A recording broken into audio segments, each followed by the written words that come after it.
संत निरंकारी मंडळातर्फे पिंपळनेर येथे रक्तदान शिबिर संपन्न 75 युनिट रक्त संकलन।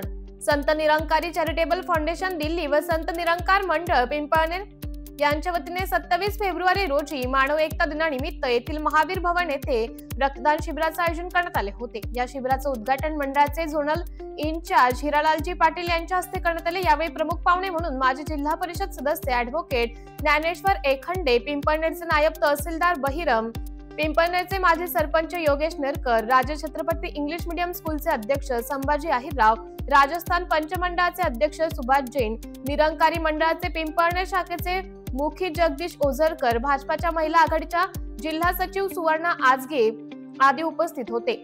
संत निरंकारी मंडळाच्या वतीने संपूर्ण जगभरात दरवर्षी मानवता एकता दिनानिमित्त रक्तदान शिबिराचे आयोजन केले जाते।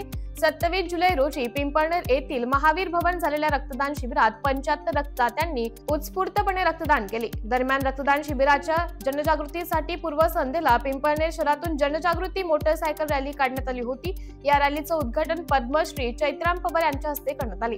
रक्तदान शिबिराच्या उद्घाटन प्रसंगी बोलताना श्री हिरालालजी पाटील यांनी निरंकारी मंडळामार्फत संपूर्ण जगभरात आध्यात्मिक जनजागृती सोबतच सुरू असलेल्या विविध सामाजिक उपक्रमांची माहिती दिली। यावेळी श्री जगदीश ओझरकर यांनी कार्यक्रमाचे प्रास्ताविक केले। विलास जाधव यांनी सूत्रसंचालन केले। कल्पना शेवाळे यांनी आभार मानले। धुळे येथील शासकीय रक्तपेढीचे डॉक्टर तेजस पाटील, डॉक्टर शीतल शेवाळे आणि त्यांच्या टीमने रक्त संकलन केले। निरंकारी मंडळाचे सेवादल बंधू भगिनी व साध संघाच्या सदस्यांनी कार्यक्रमाचे संयोजन केले।